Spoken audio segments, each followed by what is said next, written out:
Hello everyone, welcome to the revision lecture of the topic law of contract.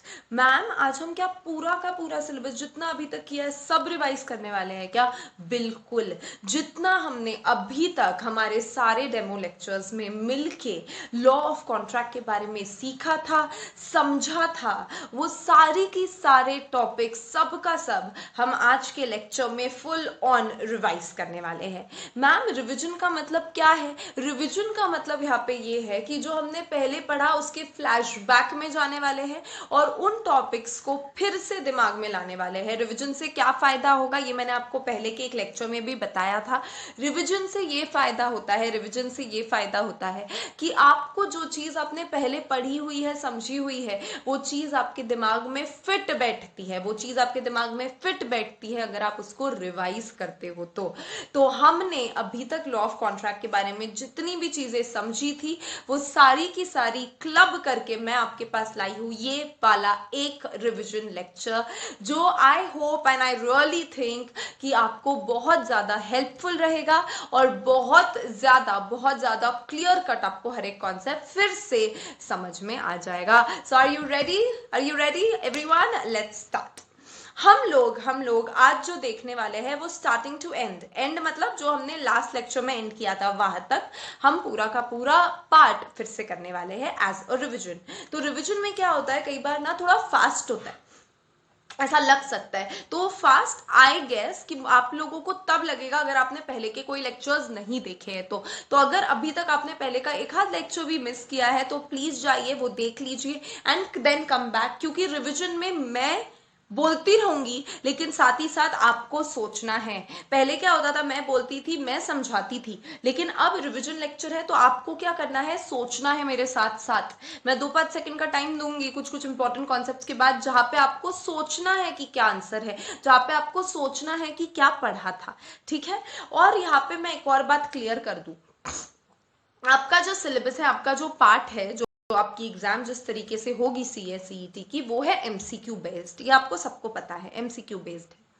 तो यहाँ पे हम लोग जब रिवाइज करते हैं तो जरूरत है कि हम लोग हर इंट्रिकसी, हर छोटी बड़ी डिटेल को बहुत ध्यान से समझें, क्योंकि अल्टीमेटली वही चीज हमको कहीं ना कहीं ट्विस्ट एंड टर्न करके पेपर में पूछी जा सकती है।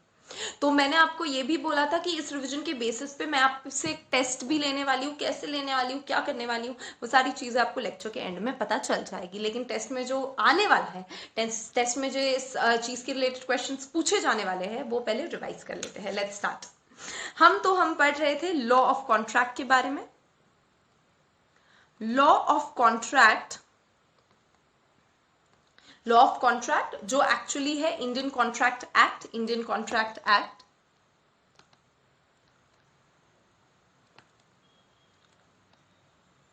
ये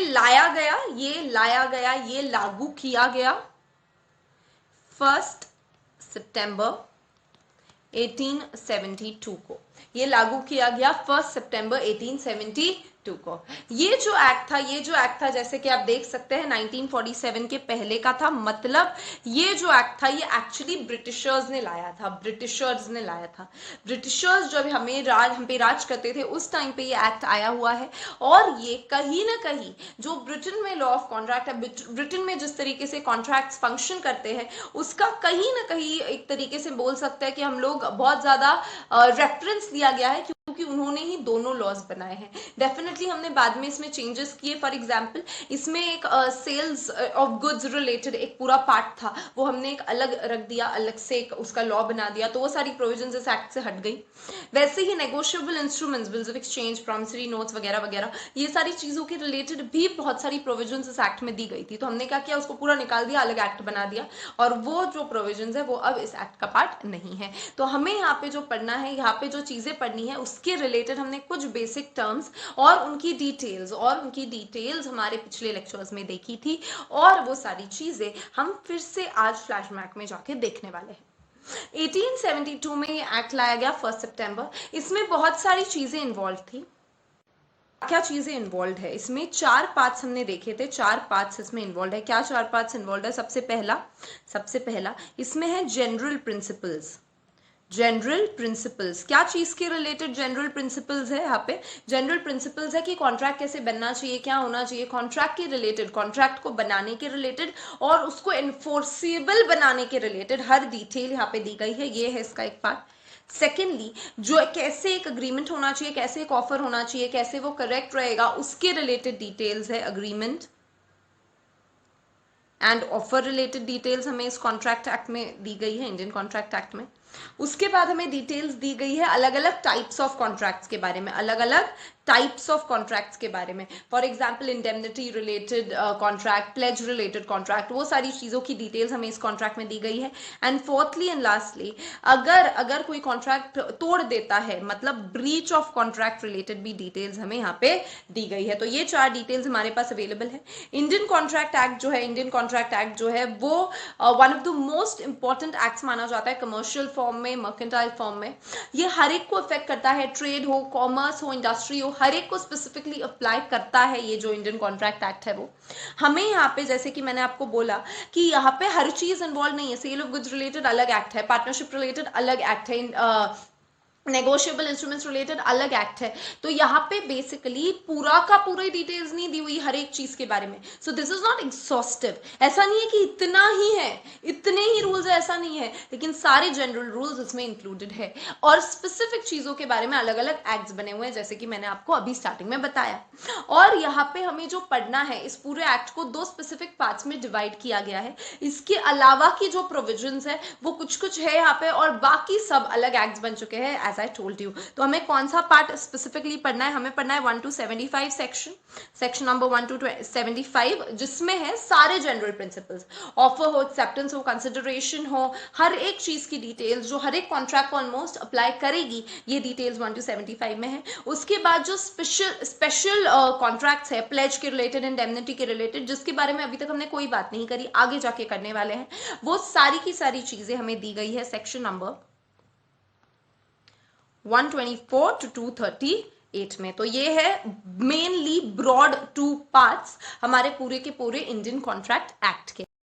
अब आ जाते हैं हम इसके कुछ स्पेसिफिक टर्म्स पे। स्पेसिफिक टर्म्स में हमने क्या होता है ना, जैसे बच्चा कैसे ग्रो होता है, पहले बड़ा फिर छोटा नहीं होता ना, बच्चा कैसे होता है, छोटे से बड़ा ग्रो होता है। तो हम लोग भी यहाँ पे ऐसे ही करने वाले हैं, हम छोटे से छोटी सी डिटेल से फिर एक्सपैंड करते जाएंगे, एक एक पॉइंट ऐड करके। तो सबसे पहले देखते हैं एक वर्ड जिसका मतलब होता है ऑफर। क्या मतलब होता है? ऑफर, जिसका नाम होता है ऑफर। ऑफर क्या होता है? ऑफर क्या होता है? फॉर एग्जाम्पल, एग्जाम्पल के थ्रू सब समझते हैं, एग्जाम्पल लेते हैं। एग्जाम्पल, मैं अगर आपको बोल रही हूं, Ayushi is telling you, student, future CS, as you people are going to be company secretaries very soon, तो future CS मैं आपको बोल रही हूँ, I am telling you that मेरे पास एक फोन है, क्या आप वो फोन लेना चाहोगे? ये मैंने आपको बोला, आपने बोला यस जरूर। जो मैंने आपको बोला फोन लेना चाहोगे, इसको बोलते हैं ऑफर। आपने बदले में जो हाँ बोला, इसे बोलते हैं एक्सेप्टेंस। मैंने जो आपको ऑफर किया, मैंने जो आपको फर्स्ट स्टेप लिया, मैंने आपकी तरफ जो फर्स्ट स्टेप लिया कि मेरे पास ये है, आप लेना चाहोगे, I asked you a question, that was an offer. आपने रिप्लाई में अगर हाँ बोला, आपने अगर मेरे ऑफर को एक्सेप्ट किया, आपने अगर मेरे ऑफर को हामी भरी, आपने अगर मेरे ऑफर को रिजेक्ट ना करते हुए पूरी तरीके से उस ऑफर के लिए हाँ बोला, तो उसको बोलते हैं एक्सेप्टेंस। और जब ऑफर और एक्सेप्टेंस मिल जाते हैं, तो फिर जन्म लेता है promise. Offer plus acceptance is promise. अब मैम प्रॉमिस से नेक्स्ट स्टेप पे जाते हैं। यहाँ पे अगर कोई कंसिडरेशन इन्वॉल्व नहीं है, कंसिडरेशन मतलब क्या, कंसिडरेशन मतलब समथिंग इन रिटर्न, कंसिडरेशन मतलब समथिंग इन रिटर्न। स्टूडेंट को क्या मिल रहा है, फोन मिल रहा है, आयुषी को क्या मिल रहा है, कुछ भी नहीं मिल रहा है, आयुषी को यहाँ पे क्या मिल रहा है, कुछ भी नहीं मिल रहा है, यहाँ पे कंसिडरेशन नहीं है, तो ये एक प्रॉमिस तक ही रहेगा, प्रॉमिस के आगे नहीं बढ़ेगा। प्रॉमिस के अगर अगले स्टेप पे जाना है तो हमें उसमें डालना पड़ेगा कंसिडरेशन। कंसिडरेशन का मतलब क्या होता है, कंसिडरेशन का मतलब होता है समथिंग इन रिटर्न। मैं आपको फोन दे रही हूं ना, आपने मुझे बदले में कुछ देना चाहिए, तो वो माना जाएगा कंसिडरेशन। फॉर एग्जाम्पल, मैंने आपको साथ में ही पूछा, मेरे पास एक फोन है, क्या आप उसे 20,000 में लेना चाहोगे, यू सेड यस, मतलब मैं आपको फोन दूंगी, आप मुझे क्या दोगे, 20,000 रुपीज, 20,000 रुपीज। तो यहाँ पे आपको भी कुछ मिल रहा है, मुझे भी कुछ मिल रहा है, मतलब देर इज कंसिडरेशन। जब प्रॉमिस में रिटर्न में कुछ मिलता है, जब प्रॉमिस में रिटर्न में कुछ मिलता है, मतलब जब प्रॉमिस के साथ हमें मिलता है कंसिडरेशन, तो ये प्रॉमिस जब कंसिडरेशन से मिलता है तो ये कन्वर्ट हो जाता है एग्रीमेंट में। किसमें, अग्रीमेंट में। मैम ये सारे तो आप न्यू वर्ड्स बता रहे हो, हमें इंडियन कॉन्ट्रैक्ट एक्ट पढ़ रहे हैं, कॉन्ट्रैक्ट तो बताओ। अब बस आ ही रहे कॉन्ट्रैक्ट के ऊपर, अब बस आ ही रहे, पहुंच ही रहे, बस पहुंच गए अगले स्टेशन पे, कॉन्ट्रैक्ट है। यहां तक समझ में आ गया, ऑफर किया, एक्सेप्टेंस हुआ, मैंने कुछ बोला, आपने हाँ बोला, प्रॉमिस हुआ। अगर आप उसके बदले में कुछ रिटर्न में देते हो, मतलब हमारे ऑफर और एक्सेप्टेंस में ऐसा कुछ सेटिंग होता है कि मुझे भी कुछ मिल रहा है, ऑफर करने वाले को भी कुछ मिल रहा है, कुछ रिटर्न में मिल रहा है, मतलब वो कंसिडरेशन है, और फिर ये प्रॉमिस जो है वो कन्वर्ट हो जाएगा अग्रीमेंट में। किसमें कन्वर्ट हो जाएगा, अग्रीमेंट में। अब मैम अग्रीमेंट को कॉन्ट्रैक्ट कैसे बनाए, अग्रीमेंट तब कॉन्ट्रैक्ट बनेगा, अग्रीमेंट तब कॉन्ट्रैक्ट बनेगा जब उसमें एनफोर्सिबिलिटी का तड़का लगेगा। एनफोर्सिबल जब वो होगा, एनफोर्सिबल का मतलब क्या होता है मैम, ध्यान से समझिए, एग्जाम्पल से समझिए। मैंने मेरी छोटी बहन को बोला, मैंने मेरी छोटी बहन को बोला कि 10th स्टैंडर्ड में अगर तुझे 90% के ऊपर मार्क्स आ गए, 10th स्टैंडर्ड में अगर तुझे 90% के ऊपर मार्क्स आ गए ना, तो क्या करना, तू मेरे पास आना, मैं तुझे एक अच्छा सा ब्रांड न्यू मोबाइल फोन दिलवाऊंगी। मैंने ऐसा मेरी छोटी बहन को बोला। तो यहाँ पे अगर उसको आ गए 92%, वो आई मेरे पास, दीदी फोन फोन फोन आपने बोला था, मैंने कहा मैंने तो ऐसे ही बोला था, मैं तो तेरे को ऐसे ही मोटिवेट कर रही थी, मैं थोड़ी तेरे को सच में कोई फोन देने वाली थी। यहाँ पे इस केस में वो मेरी बहन कोर्ट में जाके मेरे खिलाफ कंप्लेन कर सकती है क्या, कि मेरी दीदी ने तो बोला था मुझे फोन दिलवाने वाली, अब नहीं दे रही, आप इनको जेल में डालो या फिर मुझे फोन दिलवाओ। Can she complain against me, she can not, she can not. क्यों, यहाँ पे ये हमारा पर्सनल मैटर है, ये हमारा सोशल मैटर है, यहाँ पे कोर्ट बीच में नहीं बोल सकता, यहाँ पे कोर्ट बीच में बोलेगा ही नहीं, वो बोलेगा चुपचाप घर पे जाओ, 11th की प्रिपरेशन करो, 11th की एडमिशन के बारे में सोचो, फोन के बारे में लड़ाई मत करो, मतलब यहाँ पे कोर्ट बीच में नहीं आ सकता। दूसरा एग्जाम्पल, दूसरा केस, मैंने मेरी एक प्लेस, मेरा एक घर किसी को रेंट पे दिया, किसी को रेंट पे दिया, उसका मैंने प्रॉपर एक हमने रिटन में पूरा लिख के लिया कि ये हर महीने मुझे 20,000 रुपए ट्रांसफर करेंगे एंड रेंट के फॉर्म में मुझे ये इनकम प्रोवाइड करेंगे। अब वो नहीं दे रहे, अब उन्होंने बोला कि मैंने तो ऐसे ही मजाक किया था, अब हम नहीं देंगे, can I go to the court, yes can I, yes I can, मैं कोर्ट के पास जा सकती हूँ, मैं उनको बोल सकती हूँ कि हमारे बीच में अग्रीमेंट हुआ था, हमारे बीच में डिसीजन हुआ था कि ये मुझे मंथली 20,000 रुपए देने वाले हैं, मेरा घर यूज कर रहे हैं इसीलिए, तो अब ये नहीं दे रहे, please look into the matter, court will look into the matter. क्यों, क्योंकि यहाँ पे इस केस में आपको भी क्लियर कट डिफरेंस ध्यान में आ रहा होगा, हमें आपस में अगर हम यहाँ पे अज्यूम करें कि अभी हमें आगे का इंडियन कॉन्ट्रैक्ट एक्ट पता भी नहीं है, तो भी यहाँ पे हमें ऑलरेडी ये पॉइंट ध्यान में आ गया है कि फर्स्ट केस में मेरे और मेरी बहन के अग्रीमेंट के बीच में कोर्ट कैन नॉट इंटरफेयर, लेकिन मेरे और ये वाले एक पर्टिकुलर पर्सन के बीच में जहाँ पे हमारा रेंट का कुछ डिसीजन हुआ था, वहां पे कोर्ट कैन इंटरफेयर, ऑब्वियसली अगर मैंने प्रॉपर पेपर्स रेडी रखे हैं तो यहाँ पे इस कॉन्सेप्ट को बोलते हैं एनफोर्सिबिलिटी। अगर कोर्ट आपके केस को, अगर कोर्ट आपके कॉन्ट्रैक्ट को, अगर कोर्ट आपके अग्रीमेंट को रिकॉग्नाइज करता है, अगर वो रिकॉग्नाइज करता है, अगर वो मानता है कि हाँ ये पॉइंट इंपॉर्टेंट है, अगर वो मानता है कि हाँ हम इस मैटर में देख सकते हैं, हम इस मैटर में कुछ बोल सकते हैं, तो ये चीज हो जाती है एनफोर्सेबल, वैसा अग्रीमेंट हो जाता है एनफोर्सेबल। क्या हो जाता है, एनफोर्सेबल हो जाता है, और फिर एनफोर्सेबल से वो बन जाता है, जब एग्रीमेंट एनफोर्सेबल हो जाता है तो वो बन जाता है हमारा फाइनल कॉन्ट्रैक्ट। क्या बन जाता है? कॉन्ट्रैक्ट। तो यहाँ से सारे मीनिंग्स ध्यान में आ गए। ऑफर था, एक्सेप्टेंस था, ऑफर प्लस एक्सेप्टेंस प्रॉमिस बन जाता है, प्रॉमिस प्लस कंसिडरेशन एग्रीमेंट बन जाता है, और एग्रीमेंट जब इन्फोर्सेबल होता है तो वो बन जाता है कॉन्ट्रैक्ट, तो वो बन जाता है कॉन्ट्रैक्ट।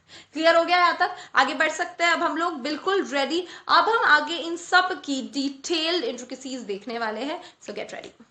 यहाँ पे ऑफर करने वाले को बोला जाता है, ऑफर करने वाले को बोला जाता है प्रॉमिसर या फिर ऑफरर,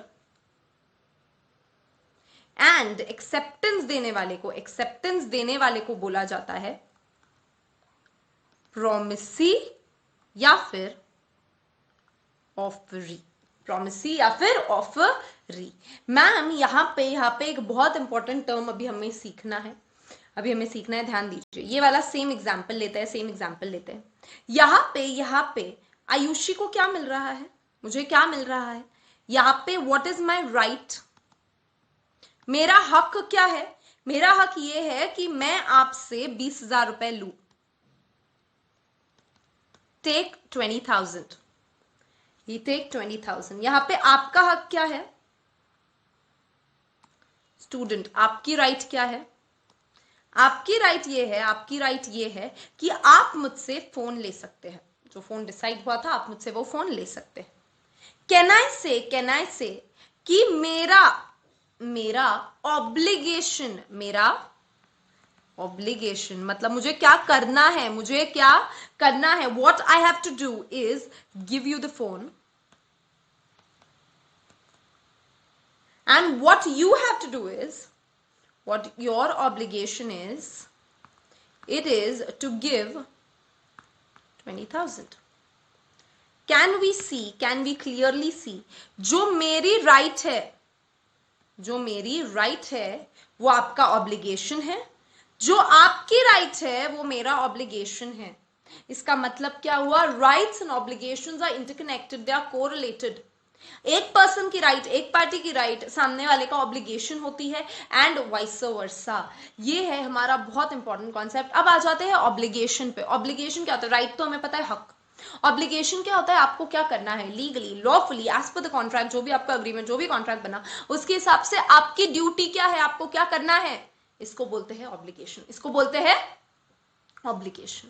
अब आ जाते हैं एक इंपॉर्टेंट टॉपिक पे। मैम अग्रीमेंट के कुछ बेसिक थिंग्स नहीं है क्या, कुछ बेसिक चीजें नहीं है क्या अग्रीमेंट होने के लिए? बिल्कुल है। ऑफर सही होना चाहिए, एक्सेप्टेंस सही होना चाहिए, वो सब तो है, लेकिन उसके साथ साथ अग्रीमेंट के लिए दो बेसिक चीजें जरूरी है। 2 basic things are necessary. The first one, मैं खुद के साथ कॉन्ट्रैक्ट कर सकती हूँ क्या? मैं खुद को बोल रही हूँ क्या मेरे पास जो फोन है, क्या आप वो लेना चाहेंगे 20,000 में? जी हाँ, मैं बिल्कुल लेना चाहूंगी 20,000 में। ये क्या कोई कॉन्ट्रैक्ट हुआ क्या? ये तो पागलपन हुआ। मैं आपस में खुद से ही कॉन्ट्रैक्ट नहीं कर सकती, मतलब एक अकेला पर्सन कॉन्ट्रैक्ट नहीं कर सकता। One single person can not enter into a contract. At least कम से कम 2 लोग जरूरी है। 2 से ज्यादा हुए तो चलेगा, 2 से ज्यादा लोग कॉन्ट्रैक्ट में हिस्सेदारी ले रहे हैं, चलेगा, बिल्कुल चलेगा, लेकिन कम से कम मिनिमम कितने जरूरी है? 2 पार्टीज मिनिमम जरूरी है। 2 पार्टीज, 2 से ज्यादा रहे वी डोंट माइंड, लेकिन 2 से कम, 1 पर्सन या 0 लोग ऑब्वियसली अलाउड नहीं है। दूसरी चीज इसका मैंने, अगर आपको याद है तो फर्स्ट लेक्चर में एग्जांपल भी लिया था, मैं वापस याद दिला देती। कार 1 एंड कार 2, हम लोग यहाँ पे बैठे हैं, मैं और आयुषी एंड फ्यूचर सीएस, हम लोग यहाँ पे बैठे। फ्यूचर सीएस ने मुझे बोला कि मैम मेरे पास ना ये गाड़ियां है, आप लेना चाहोगे क्या? इनमें से कोई लेना चाहोगे क्या? मैम आप वो गाड़ी लेना चाहोगे क्या 20,000 में? 20,000 कम हो गया ना। मैम आप वो गाड़ी लेना चाहोगे क्या 20 लाख में? थोड़ा ज्यादा हो गया बट ठीक है। मैम आप वो गाड़ी लेना चाहोगे क्या 20 लाख में? मैं बोलती हूँ हाँ जरूर, यस। मतलब आपने मुझे ऑफर किया 20 लाख, मैंने बोला यस जरूर। ऑफर हुआ, एक्सेप्टेंस हुआ, मतलब प्रॉमिस हो गया। आप भी मुझे कुछ दे रहे हो, मैं भी आपको कुछ दे रही हूँ, इसका मतलब क्या हो गया? अग्रीमेंट हो गया। अब ये इन्फोर्सेबल कब बनेगा? गया, इसका मतलब अग्रीमेंट हो गया, ये हो गया। अभी एनफोर्सेबल बन जाएगा, ठीक है, करेक्ट है, बिल्कुल सही है। अगर मैं नहीं देती हूँ या फिर आप नहीं देते हो तो हम कोर्ट के पास जा सकते हैं। लेकिन कब? जब हम लोग एक ही कार के बारे में सोच रहे हैं, जब हम लोग एक ही कार के बारे में सोच रहे हैं। अगर आप बात कर रहे हो कार 1 की, अगर आप बात कर रहे हो कार 1 की एंड मैं बात कर रही हूं कार 2 की, तो नहीं चलेगा, तो नहीं चलेगा। अगर मैं बात कर रही हूं अलग कार की, आप बात कर रहे हो अलग कार की, मतलब हमारा एक कॉन्ट्रैक्ट बना ही नहीं। मेरे दिमाग में कॉन्ट्रैक्ट बना कार नंबर 2 के बारे में, आपके दिमाग में कॉन्ट्रैक्ट बना कार नंबर 1 के बारे में। This is not allowed. ये अग्रीमेंट भी नहीं बना, कॉन्ट्रैक्ट तो जाने दीजिए, ये अग्रीमेंट भी नहीं बना। क्योंकि अग्रीमेंट में एक बहुत इंपॉर्टेंट पॉइंट है, अग्रीमेंट में एक बहुत इंपॉर्टेंट कंडीशन है कि आपका जो अग्रीमेंट होना चाहिए वो आपकी जितनी भी पार्टीज है, 2 पार्टीज है, 10 पार्टीज है, 200 पार्टीज है, जितनी भी पार्टीज है, सबका माइंड मैच करना चाहिए, सबका माइंड मैच करना चाहिए। इस 20 लाख को मैंने 2 लाख समझा, चलेगा क्या? जी नहीं चलेगा।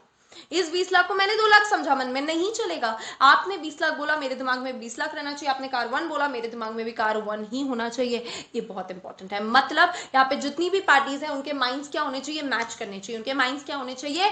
मैच करने चाहिए। क्या होने चाहिए? मैच करने चाहिए। मतलब party 1 party 2 their minds should match. जो ये टर्म सोच रहा है वो ये टर्म सोचना चाहिए, जो ये टाइमिंग सोच रहा है वही ये टाइमिंग सोचना चाहिए, तभी वो बोला जाएगा अग्रीमेंट। माइंड्स मैच होने चाहिए। इसको ही बोला गया है, इसको ही बोला गया है कंसेंसस एड इडम।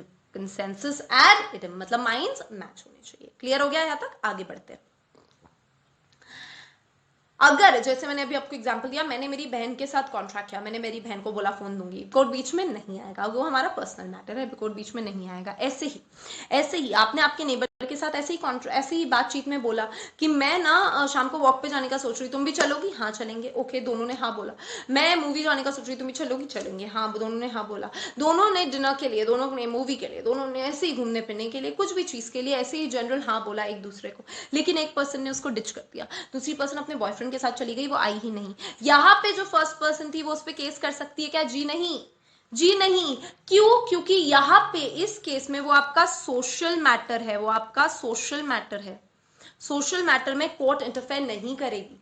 कोर्ट आपको ये बोलेगी कि भाई साहब, आपने जब ये कॉन्ट्रैक्ट बनाया था, आपने जब ये अग्रीमेंट किया था, इन शॉर्ट आपने जब अग्रीमेंट किया था कि हम दोनों साथ में मूवी जाएंगे, तो आप कहीं भी आपकी ऐसी इच्छा थी क्या कि आपको सामने वाले के साथ बिल्कुल लीगल रिलेशंस बनाने हैं? जी नहीं। तो ऐसे टाइम पे जब आप लीगल रिलेशंस बनाने की इच्छा नहीं रखते, कॉन्ट्रैक्ट बनाते वक्त, एग्रीमेंट करते वक्त, तो ये आपका वैलिड अग्रीमेंट, वैलिड कॉन्ट्रैक्ट नहीं बनता। ये आपका वैलिड कॉन्ट्रैक्ट नहीं बनता, क्योंकि आपका सोशल मैटर है and you do not have any intention कि आप सामने वाले के साथ लीगल रिलेशंस बना रहे हो। दूसरी चीज, सोशल मैटर के बाद हमने देखा था कि अगर for example husband and wife के बीच में कोई एग्रीमेंट होता है कि आप रात को 8 बजे घर पे आओगे ही आओगे, बोलो हाँ हाँ बोला, यहाँ पे क्या हो रहा है, यहाँ पे क्या हो रहा है, ये आपका डोमेस्टिक मैटर है। अगर ये चीज ब्रेक हो भी जाती है, अगर सामने वाला कोई चीज फुलफिल नहीं भी करता, तो भी यहाँ पे कोर्ट बीच में नहीं बोल सकता। इस केस को बोलते हैं डोमेस्टिक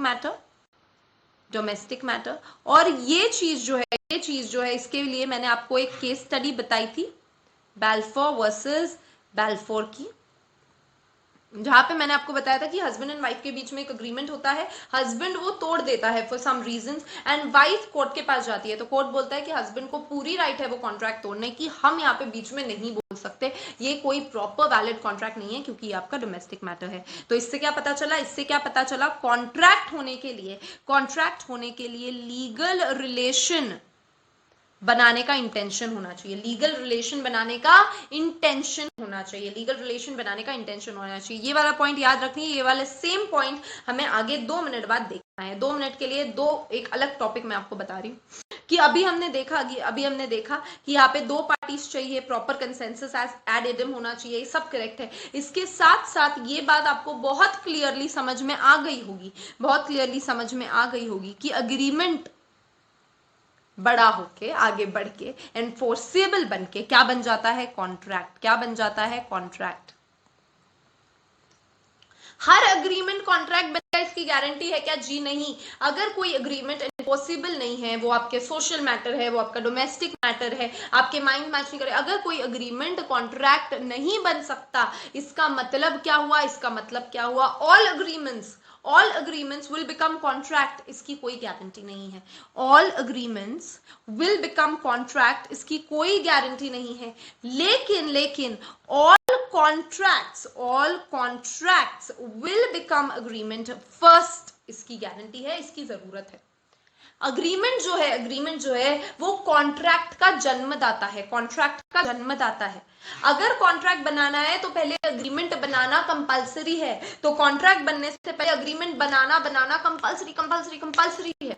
लेकिन हर अग्रीमेंट कॉन्ट्रैक्ट में कन्वर्ट होगा ये कंपलसरी नहीं है, ये कंपलसरी नहीं है। ये बात ध्यान में आ गई, आगे बढ़ते हैं। अब मैं आपसे डिस्कस करने वाली हूं कि अगर हमें कॉन्ट्रैक्ट बनाना है, अगर बनाना तो हमें क्या क्या चीजों की जरूरत पड़ेगी, क्या क्या चीजों की जरूरत है। ऐसी कोई भी नींद से उठ के कॉन्ट्रैक्ट बना सकता है क्या? नहीं, कुछ रिक्वायरमेंट जरूरी है। उसके बाद उसकी डिटेल्स हम देखने वाले हैं, लेकिन आ जाओ पहले ये स्पेसिफिक रिक्वायरमेंट्स पे। सबसे पहली रिक्वायरमेंट अभी देख लिया, वो कर लेते हैं। सबसे पहली रिक्वायरमेंट, पार्टी के बीच में लीगल रिलेशन बनाने की इच्छा होनी चाहिए। लीगल रिलेशन बनाने की इच्छा होनी चाहिए। लीगल रिलेशन बनाने की इच्छा नहीं है, आपको प्रॉपर एक दूसरे के साथ लीगल कॉन्सिक्वेंसेस पे जाने की इच्छा नहीं है, तो फिर आप बिल्कुल भी कॉन्ट्रैक्ट नहीं बना रहे हो। वो आपका बिल्कुल भी कॉन्ट्रैक्ट नहीं माना जाएगा, अग्रीमेंट माना जाएगा, एनफोर्सेबल नहीं माना जाएगा, और इसलिए कॉन्ट्रैक्ट नहीं माना जाएगा। तो सबसे पहली चीज लीगल रिलेशन बनाने की इच्छा। दूसरा कौन? दो पार्टीज हमें कंपल्सरली, कम से कम दो पार्टीज चाहिए, और दो पार्टीज कम से कम क्या करनी चाहिए? एक पर्सन ने ऑफर करना चाहिए, एक पार्टी ने, दूसरे पार्टी ने एक्सेप्ट करना चाहिए। और उन दोनों के जो माइंड्स है, वो क्या होने चाहिए? मैच होने चाहिए। मतलब क्या कंपल्सरी है? कंसेंसस एड इडम कंपल्सरी है। ये सारी चीजें जो हमने देखी है वही कर रही हूँ, बिल्कुल भी न्यू नहीं बता रही हूँ। तीसरी चीज प्रॉमिस एग्रीमेंट कब बनेगा? जब उसमें अभी देखा था, जल्दी से बता दो, ये देख लीजिए। प्रॉमिस एग्रीमेंट कब बनेगा? जब उसमें क्या है? कंसिडरेशन है। तो तीसरी चीज क्या जरूरी है? प्रॉपर कंसिडरेशन जरूरी है, प्रॉपर कंसिडरेशन जरूरी है। चौथी चीज, मैं अगर सामने वाले को बोल रही हूं तुम मुझे मेरी ये लैपटॉप है मेरे पास, तुम ये लेना चाहोगे क्या थोड़े पैसों में? वो भी बोलता है हाँ। यहाँ पे थोड़े पैसे क्या होते हैं? यहाँ पे थोड़े पैसे का कोई डेफिनेशन हमें पता नहीं है, अनसर्टेन टर्म्स नहीं चलेगी। मैं मेरे पास गाड़ी है, तुम लेना चाहोगे क्या? कौन सी गाड़ी, कब लेनी है, कुछ नहीं पता, ये कॉन्ट्रैक्ट नहीं होता। जब भी कॉन्ट्रैक्ट बना रहे हो तो सारी टर्म्स जो है वो सर्टेन चाहिए, प्रॉपर चाहिए। वेक टर्म्स चलेगी नहीं।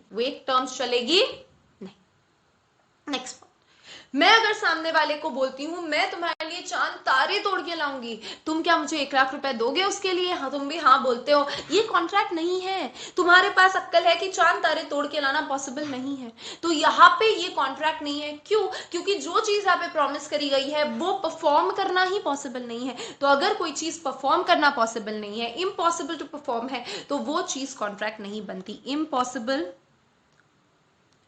टू परफॉर्म, तो वो चीज कॉन्ट्रैक्ट नहीं बनेगी। इसको मैं एक्चुअली लिख देती हूँ, it should be possible to perform. हम ये लिख रहे हैं ना क्या क्या चीजें जरूरी है, तो ये है पॉसिबल टू परफॉर्म होना चाहिए, जो भी हम लोग एक दूसरे के साथ परफॉर्म कर रहे हैं, वो चीज फॉर एग्जाम्पल, मैं आपको कोई कंसिडरेशन दे रही हूँ, आप मुझे कुछ दे रहे हो, जिस काम के लिए हमने कॉन्ट्रैक्ट बनाया है वो लॉफुल होना चाहिए। मतलब जो हमने काम के लिए कॉन्ट्रैक्ट बनाया है, जो हमारा मेन फोकस है, जो हमारा ऑब्जेक्ट है कॉन्ट्रैक्ट बनाने का, वो प्लस जो हमारा कंसिडरेशन है, जो हम साथ में एक्सचेंज कर रहे हैं, वो चीज क्या होनी चाहिए? लॉफुल होनी चाहिए। फॉर एग्जाम्पल ए बी को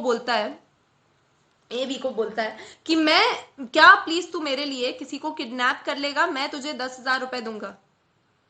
ये भी हाँ बोलता है। किडनैप करना इस पूरे कॉन्ट्रैक्ट का मेन एम है, और ये अलाउड नहीं है, ये अनलॉफुल है, ये चीज कॉन्ट्रैक्ट नहीं बनेगी। दूसरा एग्जाम्पल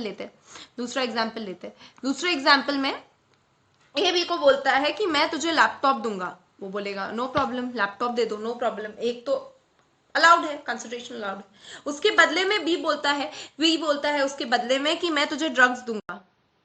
ड्रग्स एक्सचेंज करना अलाउड है क्या? जी नहीं। तो कंसिडरेशन आप ट्रांसफर कर रहे हो वो भी लॉफुल चाहिए, कंसिडरेशन जो आप ट्रांसफर कर रहे हो वो भी लॉफुल चाहिए। हाँ मानते हैं लैपटॉप के लिए कॉन्ट्रैक्ट बना था, लैपटॉप ऑब्जेक्ट करेक्ट है, मेन जो चीज है वो करेक्ट है, वो लॉफुल है, डन करो, लेकिन आप उसके बदले जो कंसिडरेशन दे रहे हो वो भी हमारी बिल्कुल लॉफुल होनी चाहिए, वो भी अनलॉफुल नहीं होनी चाहिए। तो बेसिकली ऑब्जेक्ट एंड कंसिडरेशन दोनों क्या चाहिए, लॉफुल चाहिए, दोनों क्या चाहिए, लॉफुल चाहिए। सेवेंथ पॉइंट, अगर अगर किसी पर्सन को जोर जबरदस्ती से, अगर किसी पर्सन को जोर जबरदस्ती से मार पीट के माथे पे बंदूक लगा के डरा धमका के हाँ बुलवाया जाता है तो वो चीज कॉन्ट्रैक्ट नहीं बनती, वो चीज कॉन्ट्रैक्ट नहीं बनती। कॉन्ट्रैक्ट बनने के लिए कंसेंट तो जरूरी है ही है, कंसेंट तो जरूरी है ही है, लेकिन वो कंसेंट क्या होना चाहिए, जेन्युइन होना चाहिए, जेन्युइन होना चाहिए, क्या होना चाहिए, जेन्युइन होना चाहिए। वो कंसेंट जेन्युइन होना चाहिए, बिल्कुल हाँ दिल से आपने खुद ने हाँ बोला होना चाहिए, वो आपकी मजबूरी से हो कैसे भी हो, लेकिन कोई आपको डरा धमका के, कोई आपको मार पीट के, कोई आपको गोली वगैरह करके, कुछ ऐसा करके कोई अगर आपसे कंसेंट ले रहा है तो वो अलाउड नहीं है, तो वो allowed. Last but not the least, जो हम चीज करने वाले हैं, जो भी पार्टीज यहाँ पे इन्वॉल्व होने वाली है, कम से कम 2 पार्टीज तो चाहिए ही चाहिए, ज्यादा हो तो भी चलेगा, जो भी पार्टीज इन्वॉल्व होने वाली है वो पार्टीज को लीगली अलाउड होना चाहिए कॉन्ट्रैक्ट में एंटर करना। किस किस को लीगली अलाउड नहीं है वो सारी चीजें हम बाद में रिविजन में फिर से देखने वाले, पहले देखी हुई है, रिविजन में फिर से देखने वाले हैं किस किस को अलाउड नहीं है। फॉर एग्जाम्पल माइनर है तो उसको अलाउड नहीं है, कोई ड्रंकर्ड है तो उसको अलाउड नहीं है, ड्रंकर्ड एज एन ल्यूनेटिक है तो उसको अलाउड नहीं है। तो कौन कौन पार्टीज यहाँ पे इन्वॉल्व हो रहे हैं, हर एक पार्टी लीगली अलाउड होनी चाहिए, लीगली कॉम्पिटेंट होनी चाहिए, ये हमारा आखिरी पॉइंट है। जितनी भी पार्टीज है वो लीगली अलाउड होनी चाहिए, लीगली कॉम्पिटेंट होनी चाहिए to enter into a contract. Clear हो गया यहाँ तक, क्लियर हो गया एवरीवन, समझ में आ गया है। 8 चीजें हमने यहाँ पे देखी, 8 चीजें देखी जिसमें हमने देखा कि कौन कौन सी चीजें जरूरी है अगर हमें कॉन्ट्रैक्ट में एंटर करना है। लीगल रिलेशन बनाने की पूरी इच्छा होनी चाहिए, ऑफर होना चाहिए, एक्सेप्टेंस होना चाहिए, और वो offer and acceptance consensus ad idem होना चाहिए, मतलब पार्टीज का माइंड मैच करना चाहिए। कंसिडरेशन जरूरी है, जो भी टर्म्स है अनसर्टन नहीं चाहिए, असर्टन प्रॉपर पर्टिकुलर टर्म्स चाहिए, वेग टर्म्स नहीं चाहिए। कोई चीज ऐसी आप कर रहे हो जो परफॉर्म करना पॉसिबल ही नहीं है वो नहीं चलेगा। जो भी ऑब्जेक्ट आप डिसाइड करते हो, जो भी आप कंसिडरेशन डिसाइड करते हो आपके कॉन्ट्रैक्ट के लिए, वो लॉफुल होना चाहिए, अनलॉफुल और जो जनरली अलाउड नहीं है उसके अगेंस्ट नहीं होना चाहिए। कंसेंट जो होना चाहिए वो जेन्युइन चाहिए, जोर जबरदस्ती का कंसेंट चलेगा नहीं। एंड लास्ट, पार्टी जो है वो लीगली कॉम्पिटेंट होनी चाहिए। क्लियर हो गया यहाँ तक। ये सारी चीजें जो थी ये हमें दी गई है सेक्शन 10 में। सेक्शन 10 में जो हमें बताता है कि एक कॉन्ट्रैक्ट करने के लिए क्या क्या चीजें जरूरी है। अब हम आ रहे हैं हमारे अगले पार्ट पे, और अब हम देखने वाले हैं कुछ इंट्रिकसीज, कुछ डिटेल्स ऑफर के रिलेटेड, ऑफर कैसे होना चाहिए, क्या होना चाहिए, वगैरह वगैरह, ये सारी चीजें अब हम देखने वाले हैं। सबसे पहली चीज क्या जरूरी है, आपका जो ऑफर आप दे रहे हो सामने वाले को, वो ऑफर जो है वो वेग नहीं होना चाहिए, वेग नहीं होना चाहिए। वेग का मतलब क्या, फॉर एग्जाम्पल मैं सामने वाले को बोल रही हूँ कि मैं तुझे कुछ तो दूंगी, बदले में 50,000 रुपए देगा क्या, कुछ तो, मतलब आप वो कॉन्ट्रैक्ट को इनकम्प्लीट रख रहे हो। इनकम्प्लीट अलाउड नहीं है, कंप्लीट कॉन्ट्रैक्ट चाहिए, कंप्लीट कॉन्ट्रैक्ट चाहिए। मैं तुझे ये देता हूं, अपन सोचेंगे बाद में इसके बदले क्या लेना है, ये इनकम्प्लीट है, इनकम्प्लीट नहीं चलेगा, कंप्लीट चाहिए, कंप्लीट चाहिए, डेफिनाइट चाहिए। मैं कुछ देता हूं तू कुछ लेगा, नहीं चलेगा, हर चीज डेफिनाइट चाहिए, हर चीज डेफिनाइट चाहिए। मैं तुझे ना उन कार में से एक कार दे देता हूं, कार देना फाइनल है, लेकिन कौन सी कार ये क्लियर नहीं है, तो क्लियर चाहिए। क्या चाहिए, क्लियर चाहिए। जो भी आप ऑफर दे रहे हो वो क्लियर होना चाहिए, कंप्लीट होना चाहिए, डेफिनाइट होना चाहिए, तभी वो चीज ऑफर मानी जाएगी। दूसरी चीज, ऑफर जो है वेग नहीं चाहिए, यहाँ पे क्रॉस करना भूलिए वरना आप सोचोगे वेग चाहिए। हाँ, तो ऑफर जो है वो ऑफर ना हम मन में नहीं कर सकते। मैंने खुद के मन में ही सोच लिया कि स्टूडेंट्स क्या आप मेरे पास से 40% डिस्काउंट लोगे, मैंने मन में ही सोच लिया। अगर मैं ये मन में सोच रही हूँ मतलब ये ऑफर नहीं है, मुझे ऑफर कंपल्सरली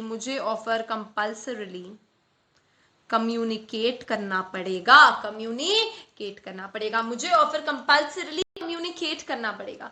मेरा ऑफर अगर मैं कम्युनिकेट नहीं करती तो सामने वाले को ना एक्सेप्ट करने का पता है ना रिजेक्ट करने का पता है, उसके पास ऑप्शन ही नहीं है एक्सेप्ट करे कि रिजेक्ट करे, क्योंकि उसको ऑफर ही नहीं पता। तो जो भी ऑफर मैं देने का सोच रही हूँ वो मेरे सोचने के बाद मैंने सामने वाले को कम्युनिकेट करना चाहिए। मैम कम्युनिकेट कैसे करना है, लिख के ही देना है क्या, कंपलसरी नहीं है। ओरली बोलना है क्या? कंपलसरी नहीं है, कैसे भी चलेगा। फॉर एग्जाम्पल क्लियर कट, आप वर्ड्स यूज कर सकते हो, वर्ड्स यूज कर सकते हो। वर्ड्स कैसे मैम?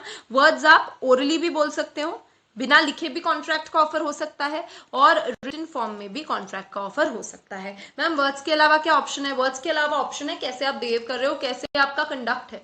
आप फॉर एग्जाम्पल आंखों से, आपके जो एग्जाम्पल बातों से किसी को बता देते हो, जनरली बिना वर्ड्स यूज किए, आप कंडक्ट, आपका जैसा बिहेवियर है वो समझा रहा है सामने वाले को, हाँ आप ऑफर दे रहे हो, तो वो भी अलाउड है। आप कंडक्ट से भी ऑफर कर सकते हो, आप कंडक्ट से भी ऑफर कर सकते हो। ये है हमारी ऑफर की रिक्वायरमेंट्स। क्या होना चाहिए? वेग नहीं होना चाहिए, वेग नहीं होना चाहिए, और कम्युनिकेट करना कंपलसरी है। वर्ड्स में करो या कंडक्ट से करो, एनीथिंग इज अलाउड। क्लियर हो गया यहाँ तक? आगे बढ़ते हैं। मैम अगर मैंने ऑफर कर दिया तो ऑफर क्या मैं वापस ले सकता हूं? ले सकता हूं, बिल्कुल ले सकता है। उसको बोलते हैं रिवोकेशन, उसको बोलते हैं रिवोकेशन, उस पर बाद में जाएंगे। लेकिन क्या वो ऑफर अपने आप ही खत्म हो जाता है कभी?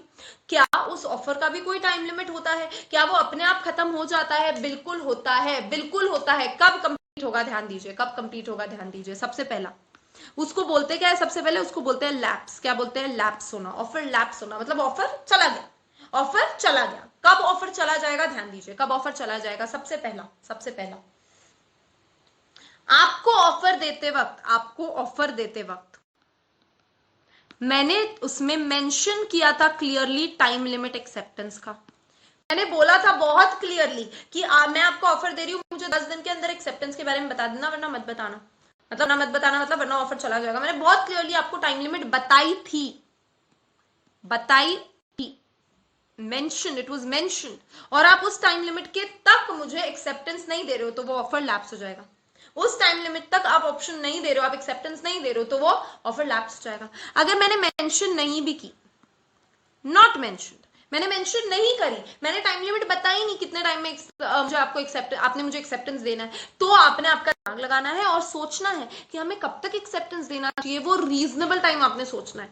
मैं कोई आपको ऑफर दे रही हूँ, आप 5 साल बाद आके एक्सेप्ट कर रहे हो, not allowed. You have to think कि कौन सा रीजनेबल टाइम रहेगा एक्सेप्टेंस का, और उस तक आपने एक्सेप्ट नहीं किया, तो वो ऑफर क्या हो जाएगा? लैप्स हो जाएगा। वो ऑफर खत्म हो जाएगा, लैप्स हो जाएगा। दूसरा पॉइंट, ऑफर देते टाइम मोड ऑफ एक्सेप्टेंस मैंने बताया है, मोड ऑफ एक्सेप्टेंस मैंने मेंशन करा है, बताया है मैंने बहुत क्लियरली कि अगर आपको ये एक्सेप्ट करना होगा, अगर आपकी एक्सेप्टेंस देने की इच्छा होगी, तो आप मुझे एक लेटर लिख देना, लेटर आप मुझे स्पीड पोस्ट से भेज देना, इस एड्रेस पे भेज देना, हर चीज डिटेल में लिख के भेजिए।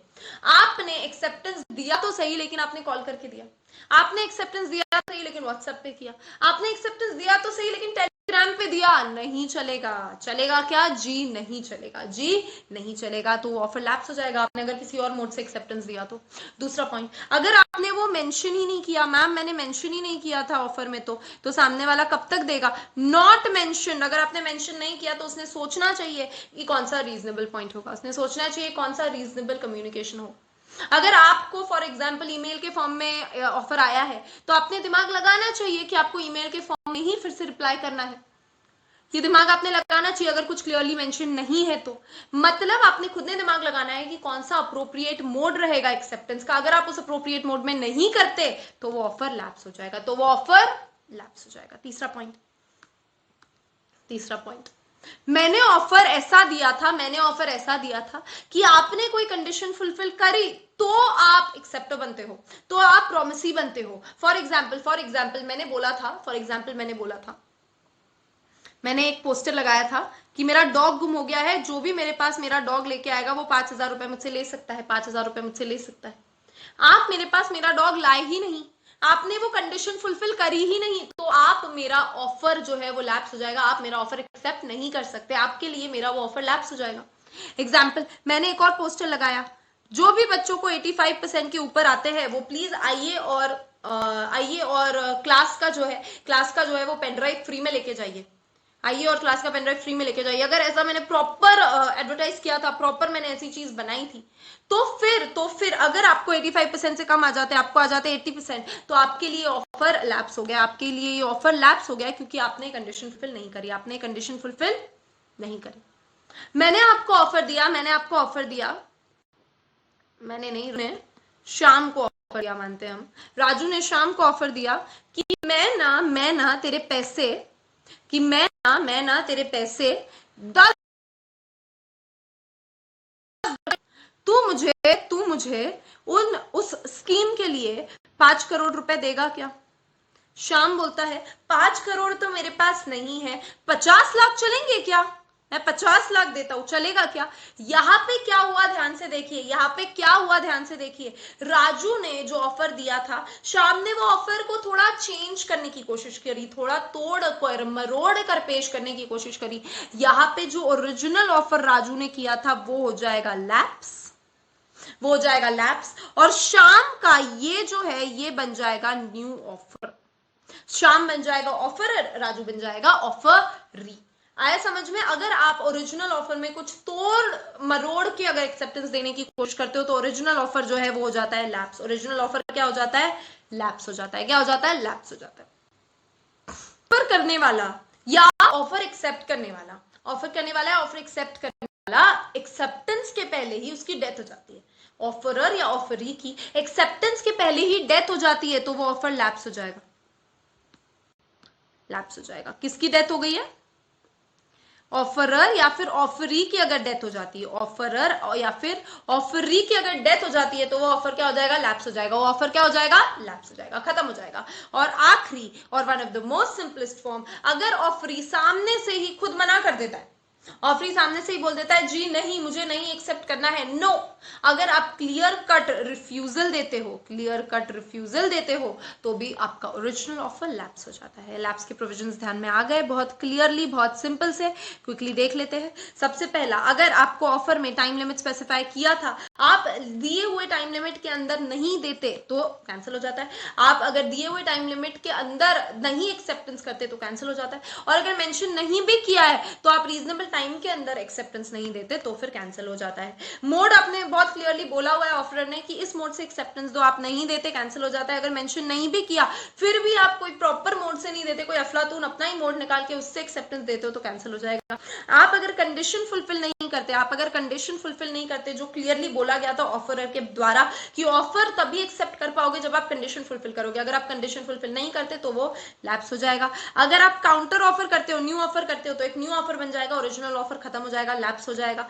अगर ऑफरर ऑफरी की एक्सेप्टेंस के पहले डेथ हो जाती है तो वो ओरिजिनल ऑफर लैप्स हो जाएगा। और अगर ऑफरी क्लियर कट मना कर देता है कि मुझे एक्सेप्ट नहीं करना है और वो क्लियर कट रिफ्यूजल दे देता है तो भी ऑफर लैप्स हो जाएगा। क्लियर हो गया है तक? अब आ जाते हैं हमारे अगले पॉइंट पे जो मैंने आपको बताया कि आप आपका ऑफर वापस ले सकते हो कि नहीं ले सकते। बिल्कुल ले सकते हैं, उसको हम बोलते हैं रिवोकेशन। क्या बोलते हैं? रिवोकेशन। रिवोकेशन कैसे होगा? रिवोकेशन कैसे होगा? रिवोकेशन होगा, ध्यान दीजिए। सामने वाला फॉर एग्जाम्पल, हमने ऑफर जो था कम्युनिकेट किया था ना, ऑफरर ने ऑफरी को ऑफर बताया था, वैसे ही ऑफरर ने ऑफरी को रिवोकेशन, मतलब मैं ऑफर वापस ले रहा हूं, मैं ऑफर वापस ले रहा हूं, ये चीज भी बताना कंपलसरी है। मतलब रिवोकेशन की सबसे पहली चीज क्या है? कम्युनिकेशन जरूरी है। क्या जरूरी है? कम्युनिकेशन जरूरी है। रिवोकेशन की कम्युनिकेशन जरूरी है। आप रिवोकेशन में, मैंने ऑफर दिया और मैं मन में ही सोच रही हूँ कि मैं ये ऑफर ना वापस ले रही हूँ, सामने वाले को ना मेरे को ऑफर नहीं करना है अब, तो ये अलाउड नहीं है। मन में सोचना अलाउड नहीं है, कम्युनिकेशन करना कंपलसरी है। कम्युनिकेशन कब तक कर सकते हो? कम्युनिकेशन कब तक कर सकते हो? कम्युनिकेशन आप कर सकते हो जब तक सामने वाला एक्सेप्टेंस नहीं दे देता, जब तक सामने वाले ने हाँ नहीं बोल दिया, एक्सेप्टेंस नहीं दे दिया, तब तक आप आपका ऑफर वापस ले सकते हो। एक बार प्रॉमिसी ने, ऑफरी ने हाँ बोल दिया, एक बार उसने बोल दिया हाँ मुझे एक्सेप्टेड है, तो वो आपका वो आपका अग्रीमेंट एंड कॉन्ट्रैक्ट बन जाएगा। वो चीज आप फिर से नहीं ले पाओगे, नहीं ले पाओगे। तो कम्युनिकेशन जरूरी है बिफोर एक्सेप्टेंस, बिफोर एक्सेप्टेंस। अब मैम एक्सेप्टेंस सामने सामने हो रहा है तो ठीक है, तो मैं उनके हाँ बोलने से पहले बोल दूं, लेकिन अगर एक्सेप्टेंस जो है सामने वाला लेटर से भेजने वाला है या कोई ऐसे मोड से भेजने वाला है जो शायद मुझे उनके हाँ बोलने के, उनके हाँ लिखने के थोड़े टाइम बाद पता चले, थोड़े टाइम बाद मिले, तो हम क्या करेंगे? उनने तो हाँ बोल दिया तो हम क्या करेंगे? तो मुझे कब भेजना पड़ेगा? मुझे तो पता ही नहीं चलेगा उन्होंने कब भेजा। तो इस केस में क्या करना पड़ेगा? इस केस में क्या करना पड़ेगा? यहाँ पे भी बिफोर एक्सेप्टेंस। बिफोर एक्सेप्टेंस कब? जब प्रॉमिसी हाँ बोलेगा उसके पहले, प्रॉमिसी के हाँ बोलने से पहले। फॉर एग्जाम्पल अगेन, राजू ने शाम को एक ऑफर दिया, इसने, श्याम ने एक्सेप्ट करने से पहले राजू रिवोक कर सकता है, उसके बाद नहीं कर सकता। फॉर एग्जाम्पल सिंपल से एग्जाम्पल लेते हैं। श्याम ने लेटर लिख के हाँ बोला, श्याम ने लेटर लिख के हाँ बोला, श्याम ने लेटर लिखा 5 जुलाई को, 5 जुलाई 2020 को श्याम ने लेटर लिखा कि मैम हम यहाँ पे एक्सेप्ट कर रहे हैं। 5 जुलाई 2020 जब उसने लेटर पोस्ट किया, उसके पहले जब उसने लेटर वो डालने गया, उसके पहले जब शाम के हाथ से वो लेटर निकल जाता है, उसके बाद रिवोकेशन पॉसिबल नहीं है। इसके पहले बताना जरूरी है। शाम के हाथ से एक्सेप्टेंस निकला तो रिवोकेशन अलाउड नहीं है। राजू अपना ऑफर फिर से वापस नहीं ले सकता क्योंकि शाम ने हाँ बोल दिया है। इसीलिए शाम के हाँ बोलने से पहले, शाम के एक्सेप्टेंस देने से पहले, शाम का एक्सेप्टेंस भेजने से पहले राजू ने अगर हाँ बोला तो वो रिवोकेशन माना जाएगा, वरना नहीं माना जाएगा। अब आ जाते हैं एक्सेप्टेंस के ऊपर। मैम एक्सेप्टेंस करना है तो क्या क्या चीजें जरूरी है? बहुत सारी चीजें जरूरी है। अगर एक्सेप्टेंस करना है तो क्या क्या कंडीशंस है? अगर ऑफर समझ गया तो एक्सेप्टेंस बहुत ईजी है। ऑफर में क्या पढ़ा था? कम्युनिकेशन जरूरी है, पढ़ा था ना ऑफर में कम्युनिकेशन जरूरी है। सेम यहाँ पे भी कम्युनिकेशन बहुत जरूरी है, आप जो भी ऑफर एक्सेप्ट कर रहे हो, आपको सामने वाले को बताना पड़ेगा। कैसे बताएंगे? सेम जैसे ऑफर बताया था ना, रिटन फॉर्म में भी चलेगा, मतलब बाय वर्ड्स यूज करके रिटन फॉर्म में भी चलेगा, ओरल फॉर्म में भी चलेगा, या फिर आपके कंडक्ट के थ्रू भी आप सामने वाले को एक्सेप्टेंस दे सकते हो। तो ये हो गया कम्युनिकेशन जरूरी है। क्या जरूरी है? कम्युनिकेशन जरूरी है। सेकंड थिंग, अगर टाइम बताया गया है तो उस टाइम के अंदर अंदर देना है। अगर टाइम नहीं बताया गया तो रीजनेबल टाइम सोच के देना है, अदरवाइज वो एक्सेप्टेंस वैलिड नहीं माना जाएगा। अगर मोड बताया गया है तो उस मोड से ही देना है, उस तरीके से एक्सेप्टेंस देना है। अगर नहीं बताया गया तो फिर आपको रीजनेबल मोड सोचना है। अगर आप उस मोड में नहीं देते तो फिर एक्सेप्टेंस वैलिड नहीं माना जाएगा, आगे बढ़ते।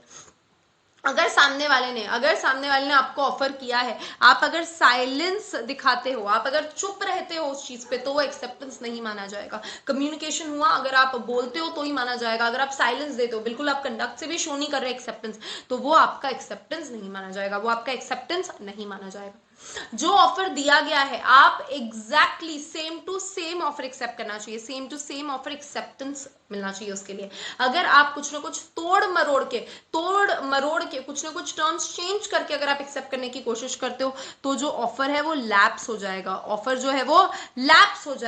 वो ऑफर वैलिड नहीं रहेगा, तो आपका एक्सेप्टेंस भी वैलिड नहीं रहेगा। तो आपने जैसा ऑफर दिया गया है, सेम टू सेम के लिए हाँ होना चाहिए। आप उसको तोड़ मरोड़ के प्रेजेंट नहीं कर सकते। अगर कोई चीज ऐसी बोली गई थी कि आप कंडीशन फुलफिल करो तो ऑफर आप एक्सेप्ट कर सकते हो, तो आपको कंडीशन फुलफिल करने से पहले सामने वाले को ऑफर एक्सेप्ट किया ऐसा बताना जरूरी नहीं। अगर आप कंडीशन फुलफिल करते हो तो वो आपका एक्सेप्टेंस माना जाएगा। आप सामने वाले को जाके पहले इन्फॉर्म आपको करना जरूरी नहीं है कि हाँ मैं भी ना एक्सेप्टेंस करने का सोच रहा हूं, तो मैं कंडीशन फुलफिल करके आता हूं, बोलना जरूरी नहीं है। आप कंडीशन फुलफिल कर लो, ऑफर एक्सेप्टेड माना जाएगा। लास्ट थिंग, ऑफर देने से पहले एक्सेप्टेंस अलाउड नहीं है। ऑफर के पहले एक्सेप्टेंस अलाउड नहीं है। अगर ऑफर हुआ ही नहीं, आपको अगर फॉर एग्जांपल कोई ऑफर करने वाला था कंडीशन देकर कि ये कंडीशन फुलफिल करो तो ऑफर एक्सेप्टेड है, आपको ये कंडीशन मालूम ही नहीं है, आपको ऑफर मालूम ही नहीं है, तो आप एक्सेप्टेंस नहीं दे सकते। आपने ऑफर जाने बिना, ऑफर की कंडीशन जाने बिना, अगर आपने बाय चांस वो कंडीशन फुलफिल कर भी दी, बाय लक आपने वो कंडीशन फुलफिल कर भी दी, तो भी वो आपका ऑफर का एक्सेप्टेंस माना जाएगा नहीं, क्योंकि ऑफर ही नहीं हुआ अभी तक। तो ऑफर कम्युनिकेट होने के बाद ही एक्सेप्टेंस कम्युनिकेट हो सकता है। ऑफर कम्युनिकेट होने के पहले एक्सेप्टेंस नहीं दिया जा सकता। तो ओनली आफ्टर ऑफर होने के बाद ही आप एक्सेप्टेंस दे सकते हो, अदरवाइज आप नहीं दे सकते हो। इससे मुझे एक और चीज याद आई है, वो मैं यहाँ पे क्लियर करवा देती हूँ। ऑफर दो तरीके के होते हैं। ये वाला पार्ट तो हो गया है हमारा एक्सेप्टेंस के कंडीशंस। अब मैं आपको बता देती हूँ कि ऑफर दो तरीके के होते हैं। एक होता है general offer, open to all over the world, कोई भी आओ और एक्सेप्ट करो, वी डोंट माइंड। ये होता है जनरल ऑफर, ये यूजुअली कंडीशन के साथ आता है यूजुअली, या फिर ये ओपन टू पब्लिक, हमेशा ओपन टू पब्लिक होता है, इसको बोलते हैं जनरल ऑफर। दूसरा जो होता है वो होता है स्पेसिफिक ऑफर। किसी स्पेसिफिक पार्टी को अगर आप ऑफर दे रहे हो तो उसको बोलते हैं हम स्पेसिफिक ऑर्डर, वो ऑफर, और सिर्फ वो स्पेसिफिक पार्टी ही उसको एक्सेप्ट कर पाएगी स्पेसिफिक ऑफर को, और जनरल ऑफर को ऑल ओवर द वर्ल्ड कोई भी एक्सेप्ट कर सकता है, अप्लाइंग टू द कंडीशंस। इसके साथ साथ बढ़ते हैं आगे। ऑफर एंड एक्सेप्टेंस फोन पे हो सकता है क्या, कॉन्ट्रैक्ट फोन पे हो सकता है क्या, सारी चीजें अगर फुलफिल की जाती है ऑफर एंड एक्सेप्टेंस की, तो फोन पे टेलीफोन पे बात करते वक्त हम कॉन्ट्रैक्ट बना सकते हैं क्या, बिल्कुल बना सकते हैं। सिर्फ कंडीशन क्या है, जो भी टेलीफोन पे एक्सेप्टेंस दी जाएगी वो ऑफर करने वाले को मतलब ऑफरर को वो एक्सेप्टेंस क्लियर कट ऑडिबल होनी चाहिए, क्लियर कट सुनाई आनी चाहिए। अगर बात करते वक्त फॉर एग्जाम्पल अगर फोन डेड हो जाता है, बातचीत नहीं हो पाती, तो वो ऑफर क्या लैप्स हो जाएगा क्या, बिल्कुल लैप्स हो जाएगा। ऑफर फिर आप एक्सेप्ट नहीं कर सकते क्योंकि बातचीत करते वक्त जो है वो फोन खराब हो गया या फोन की लाइन डिस्कनेक्ट हो गई, तो इस केस में आप फिर से एक्सेप्ट नहीं कर सकते। लेकिन अगर सेम जो कॉन्वर्जेशन है जो इसने एक्सेप्टेंस बोला था, अगर ऑफरी ने एक एक्सेप्टेंस बोल दिया, फोन डेड हो गया, तो वो ऑफर तो चला गया, वो कॉन्ट्रैक्ट नहीं माना जाएगा। लेकिन सेम कॉन्वर्जेशन अगर रिपीट होता है तो वो एक वैलिड कॉन्ट्रैक्ट माना जाएगा। तो टेलीफोन के ऊपर भी बिल्कुल कॉन्ट्रैक्ट हो सकते हैं, लेकिन सिर्फ कंडीशन क्या है, एक्सेप्टेंस जो है दोनों ओरली हो रहे हैं, ऑफर एंड एक्सेप्टेंस दोनों ओरली हो रहे हैं, लेकिन एक्सेप्टेंस जो है वो बहुत क्लियरली ऑफरर को सुनाई जानी चाहिए, तब वो एक्सेप्टेड माना जाएगा, तब वो कॉन्ट्रैक्ट बन जाएगा। और अगर डेड हो जाती है लाइन, तो फिर अगर कॉन्वर्जेशन रिपीट करके फिर सुनाया जाता है, फिर एक दूसरे का फिर से कॉन्वर्जेशन होता है सेम वर्ड्स में, तो फिर वो ऑफर एक्सेप्टेड माना जाएगा। ये इस केस में मैंने आपको एक केस स्टडी बताई थी जिसका नाम था दिनेश्वर चंद वर्सेस कन्हैया लाल, इनका ये केस था। डन है, यहां तक आगे बढ़ते हैं। आ जाते हैं नेक्स्ट पार्ट पे, दैट इज कंसिडरेशन। किसी भी कॉन्ट्रैक्ट को बनाने के लिए जैसे हमने देखा कंसिडरेशन कंपलसरी भी है प्लस कंसिडरेशन लॉफुल भी होना चाहिए। तो कंसिडरेशन के बारे में बात करते हैं। कंसिडरेशन किसकी रिक्वेस्ट पे आना चाहिए, कंसिडरेशन आना चाहिए प्रोमिसर की रिक्वेस्ट पे। प्रोमिसर अगर खुद बोलता है तो कंसिडरेशन माना जाएगा, अदरवाइज वो नहीं माना जाएगा। फॉर एग्जाम्पल अगर कहीं पे कुछ प्रॉब्लम हो रही है, आप खुद के मन से, किसी ने आपसे कुछ हेल्प नहीं मांगी, आप खुद के मन से जाके वहां पे हेल्प कर रहे हो, तो यहाँ पे कोई कॉन्ट्रैक्ट नहीं बनता, कोई कंसिडरेशन नहीं बनता। लेकिन अगर सामने वाला खुद आपकी मदद मांगने आया है, तो वो ऑफरर है, आप ऑफरी है, आपने उनकी मदद की रिक्वेस्ट को एक्सेप्ट किया है, तो यहाँ पे कॉन्ट्रैक्ट बनता है। इसको हम कंसिडरेशन बोल सकते हैं। तो प्रोमिसर के बोलने पे कंसिडरेशन होता है, अदरवाइज नहीं होता है। मैम कंसिडरेशन कौन दे सकता है, कंसिडरेशन प्रोमिसी भी दे सकता है या फिर प्रोमिसी के बिहाफ पे कोई और भी दे सकता है। कंसिडरेशन फॉर एग्जांपल आपके और मेरे बीच में कोई कॉन्ट्रैक्ट हो रहा है, मैं ऑफरर हूं, आप ऑफरी है, तो आपके जगह कोई तीसरा पर्सन भी मुझे कंसिडरेशन दे सकता है, जो हमने डिसाइड किया था वो आप दो, ठीक है, वो तो ऑफरी ही दे रहा है, लेकिन कोई तीसरा पर्सन ऑफरी के बिहाफ पे भी कंसिडरेशन दे सकता है, ये भी अलाउड है। और इस केस में मैंने आपको एक केस स्टडी बताई थी, उस केस स्टडी का नाम था चिन्नया वर्सेस रमया। ये केस स्टडी मैंने आपको बताई थी। इस केस स्टडी में ये फाइनलाइज भी हुआ था और ये फिर से प्रूव भी हुआ था कि ऑफरी भी कंसिडरेशन दे सकते हैं, ऑफरी के बिहाफ पे कोई तीसरा पर्सन भी कंसिडरेशन दे सकता है। अब आ जाते हैं नेक्स्ट पॉइंट पे, जो हमने कॉन्सेप्ट देखा था privity of contract. Privity of contract का क्या मतलब था, कंसिडरेशन से थोड़ा हटके टॉपिक था, बाद में वापस कंसिडरेशन पे आते हैं। कंसिडरेशन के 2 पॉइंट्स बचे, उसके पहले प्रिविटी ऑफ कॉन्ट्रैक्ट देख सकते हैं। कॉन्ट्रैक्ट ए और बी के बीच में हुआ है, कॉन्ट्रैक्ट हुआ, ऑफर एक्सेप्टेंस सब हो गया। यहाँ पे कोई तीसरा पर्सन सी आके बी को या फिर ए को कोर्ट में नहीं घसीट सकता। अगर ए या बी ने कोई पार्ट फुलफिल नहीं किया, कॉन्ट्रैक्ट तोड़ दिया, कोई गलती कर दी, कुछ भी हो गया, कोई तीसरा पर्सन बीच में आके उन दोनों में से किसी को भी सू नहीं कर सकता, किसी को भी कोर्ट में नहीं घसीट सकता। क्यों? क्योंकि ये जो कॉन्ट्रैक्ट है वो सिर्फ और सिर्फ ए और बी के बीच में है, वो दोनों ही आपस में निपटाएंगे। लॉ को बीच में लाना है नहीं लाना है उनका डिसीजन है, लॉ के पास जाना है तो भी वो दोनों ही जाएंगे, कोई तीसरा पर्सन उनके बिहाफ पे नहीं कर सकता। बिहाफ पे करना एज इन उनके जगह पे ए और बी के बीच में कुछ हुआ और सी बीच में आके बोल रहा है कि नहीं, यहाँ पे ए ने जो चीज बी को देनी चाहिए थी ना, वो कंपलसरी देनी ही चाहिए थी क्योंकि आगे उसमें मेरा फायदा था, ये बिल्कुल भी नहीं बोल सकता, सी बीच में नहीं आ सकता। भले ये कॉन्ट्रैक्ट कितना भी सी के फायदे के लिए बनाओ, कितना भी इस कॉन्ट्रैक्ट से सी का फायदा हो, डायरेक्ट इनडायरेक्ट कुछ भी हो, तो भी सी बीच में नहीं आ सकता। सी के बेनिफिट के लिए बनाओ तो भी इस कॉन्ट्रैक्ट में अगर कुछ गलती होती है तो सी बीच में नहीं आ सकता। इसको बोलते हैं प्रिविटी ऑफ कॉन्ट्रैक्ट। अब आ जाते हैं फिर से कंसिडरेशन पे। कंसिडरेशन होने के लिए क्या क्या जरूरी है, वैलिड कंसिडरेशन होने के लिए कौन कौन सी कंडीशंस फुलफिल करनी है, ये देख लेते हैं। सबसे पहली कंडीशन कंसिडरेशन होने के लिए, ये तो हमने देख ही लिया, वही देख लेते हैं। कंसिडरेशन जो होना चाहिए वो लॉफुल होना चाहिए, वो लॉफुल होना चाहिए। इलीगल कंसिडरेशन या फिर जो चीज जनरली अलाउड नहीं है ऐसा कंसिडरेशन, किसी को हार्म करने का कंसिडरेशन अलाउड नहीं रहेगा। कंसिडरेशन जो होना चाहिए वो लीगल होना चाहिए, बिल्कुल भी किसी को भी हार्मफुल या किसी भी पब्लिक पॉलिसी के अगेंस्ट नहीं होना चाहिए, लॉफुल होना चाहिए। दूसरी चीज, मैम कंसिडरेशन देना कंपलसरी है क्या? बिल्कुल कंपलसरी है, कंसिडरेशन होना कंपलसरी है। और ये चीज हमने जब सेक्शन 10 में देखा था कि कौन कौन सी चीजें कॉन्ट्रैक्ट बनने के लिए कंपलसरी है, उसमें हमने देखी थी कि कंसिडरेशन कंपलसरी है। मैम एक पर्सन कुछ दे रहा है लेकिन बदले में कुछ नहीं ले रहा है, एक पर्सन कुछ दे रहा है लेकिन बदले में कुछ नहीं ले रहा है, ये कॉन्ट्रैक्ट नहीं है। मैंने सामने वाले को चैरिटी दी, मैंने सामने वाले से कोई रोड से जा रहा था, मैंने उसको 100 रुपए दे दिए खुद के मन से, यहाँ पे ये कॉन्ट्रैक्ट नहीं बनता क्योंकि मुझे बदले में कुछ नहीं मिल रहा है। कॉन्ट्रैक्ट कब बनता? अगर मुझे बदले में कुछ मिलता, मैं उसको बोलता कि मेरी गाड़ी साफ कर दे, मैं तुझे 100 रुपए देता हूँ, मतलब हम दोनों को कुछ ना कुछ मिल रहा है, इसको कंसिडरेशन बोलते हैं। मतलब कंसिडरेशन होना चाहिए mutual, one sided consideration allowed नहीं है, वन साइडेड कंसिडरेशन अलाउड नहीं है, म्यूचुअल होना कंपलसरी है। जो भी कंसिडरेशन है वो वेग नहीं होना चाहिए, मुझे ये घड़ी दे दो, मैं उसके बदले ना आपको कुछ पैसे दे देता हूँ, मुझे एक क्या बोलते हैं, मुझे ये दे दो, मैं उसके बदले चांद तारे तोड़ के लाता हूँ, वेग नहीं चाहिए, वेग नॉट अलाउड, वेग कंसिडरेशन नहीं चलेगा, वेग कंसिडरेशन नहीं चलेगा। जो भी कंसिडरेशन होना चाहिए वो दोनों ने अग्री किया हुआ होना चाहिए, दोनों ने अग्री किया हुआ होना चाहिए। जो भी कंसिडरेशन है वो कुछ करने का भी हो सकता है या फिर ना करने का भी हो सकता है, एक्ट और एब्सटिनेंस, मतलब करने का भी हो सकता है ना करने का भी हो सकता है। कंसिडरेशन जो आप दे रहे हो वो, मुझे मेरे घर देने के बदले कितने पैसे लेने ये लॉ डिसाइड नहीं करता। अगर अगर contract proper offer proper acceptance के साथ हो रहा है तो कंसिडरेशन एडिक्वेट हो, सफिशिएंट हो या ना हो इसका फर्क नहीं पड़ता, एडिक्वेट होना कंपलसरी नहीं है, एडिक्वेट होना कंपलसरी नहीं है। अगर एडिक्वेट नहीं रहा तो भी अलाउड है, अगर एडिक्वेट नहीं रहा तो भी ये कंसिडरेशन अलाउड है। And last but not the least, अगर अगर किसी पर्सन को ऑलरेडी कुछ काम करना कंपलसरी था, अगर किसी पर्सन को ऑलरेडी कुछ काम करना कंपलसरी था तो फिर वो उस चीज को कंसिडरेशन बोल के फिर से नहीं दे सकता। फॉर एग्जाम्पल एक सिंपल सा एग्जाम्पल ले लेते हैं, हमने पहले भी लिया था, एक फिर से ले लेते हैं। स्टूडेंट है, टीचर है, स्टूडेंट ने टीचर को टीचर ने स्टूडेंट को पढ़ाया, स्टडीज प्रोवाइड करी, टीच किया, उसके बदले में डिसाइड हुआ था कि स्टूडेंट टीचर को 5,000 रुपए देने वाला है, 5,000 रुपए देने वाला है।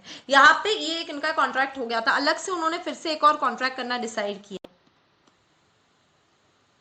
यहाँ पे उसने पढ़ाया था, यहाँ पे उस पर्सन ने पढ़ाया था सीएस का कोई सब्जेक्ट, यहाँ पे एक और फिर से कॉन्ट्रैक्ट हुआ, इन्होंने डिसाइड किया कि स्टूडेंट जो बहुत है वो बहुत ब्राइट है, यहाँ पे उन्होंने डिसाइड किया कि हम लोग साथ में पढ़ने वाले हैं, मैं आपको पढ़ाने वाला हूँ एक और सब्जेक्ट सीए के रिलेटेड, एक और सब्जेक्ट सीए के रिलेटेड। स्टूडेंट बोलता है ठीक है आप पढ़ाइए, इसके बदले मैं आपको जो मुझे वहां पे 5,000 रुपए देने थे ना वो दे देता हूँ, इसके बदले जो मुझे वहां पे 5,000 रुपए देने थे ना सीएस के लिए, वो सीएस के पैसे मैं अभी दे देता हूँ। ये सीएस के पैसे जो आप फिर से देने का प्रॉमिस कर रहे हो ये कंसिडरेशन नहीं माना जाएगा। क्यों? क्योंकि पिछले कॉन्ट्रैक्ट के हिसाब से ये देना तो आपका रिस्पॉन्सिबिलिटी ऑलरेडी है, आप उस रिस्पॉन्सिबिलिटी को फिर से एक और कॉन्ट्रैक्ट में कंसिडरेशन नहीं बना सकते। मतलब आपको जो ऑलरेडी लीगली करना कंपलसरी है उस चीज को आप कंसिडरेशन बना के आगे पेश नहीं कर सकते। तो इसी के साथ साथ हमारे कंसिडरेशन के कंडीशंस कंप्लीट होते हैं। कंसिडरेशन के कंडीशंस क्या क्या है?